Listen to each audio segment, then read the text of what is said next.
All right. What's up, everybody? We got a few questions we're going to go over today. Alex picked them. Yeah. Just to hang on before we start, just to be clear, whenever you guys ask these questions, we don't put a whole lot of pre-context or discussion into it. No. Like we might give each other a heads up on what we're going to cover. That's it. And if you're lucky, you might actually pick a question that we don't agree on, which would actually be phenomenal. Yes. We've had some where we were like, yeah, I agree to an extent. That's it. But let's go ahead and start with this one. What are best exercises and habits for a flatter and stronger stomach? You want to start here, James? I'm gonna drink my coffee a little bit. Oh, abs are made in the kitchen. That's it. That's an old saying. Abs are made in the kitchen, and it is, I don't know, in my opinion, 100% correct. Probably statistically, you're probably talking like 95% correct. Yeah. But yeah, as far as habits go, so now you're talking about eating habits. You're looking at eating lean protein sources, cutting out all your processed foods, good carbs, but we're not overindulging in carbs. And then good healthy fats, but we're not overindulging in fats. Then also timing them just right. Yes. You know, like what part of the day are you primarily eating your fats? That goes a long ways when it comes to the physique of your midsection. Yes. And I think I'm going to touch more on it's almost like a two-part question because flatter and then stronger. Strength. Exactly. Big difference. And so, and then you look at like the abs for a flatter stomach that you're wanting, you talk about that kitchen, but you can have a strong core by doing your core stabilization moves, your hinge movements that build the intercostal core muscles that are going to allow you to rotate that trunk without injury or pain. And that's where it's going to be based on that resistance, strength, and flexibility as well. So it's going to be a two-part answer on that one, I believe. We're going to move on to the next ones. Hang on. Try to knock them out, or what are we doing? Hang on. We might disagree on this. All right, go for it. Time out. I feel like, based on my knowledge, my experience, and not just my experience coaching other people, but also my experiences like working on myself. Yep. Your core and your abs are two different things. That's right, I agree.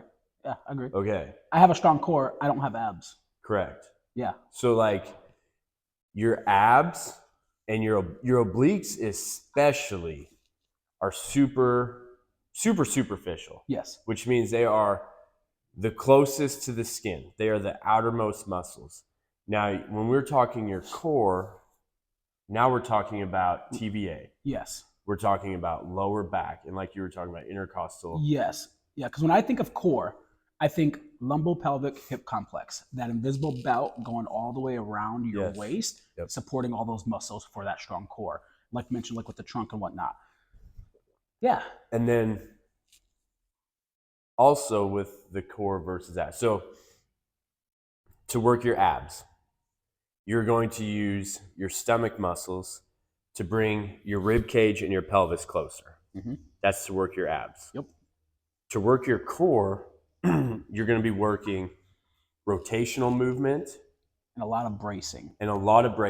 And so the best way to increase your core strength would be from the inside out, bracing your core and then like doing dead bugs properly, making sure that you're putting pressure on your lower back from the inside out, using your diaphragm to get those big belly breaths.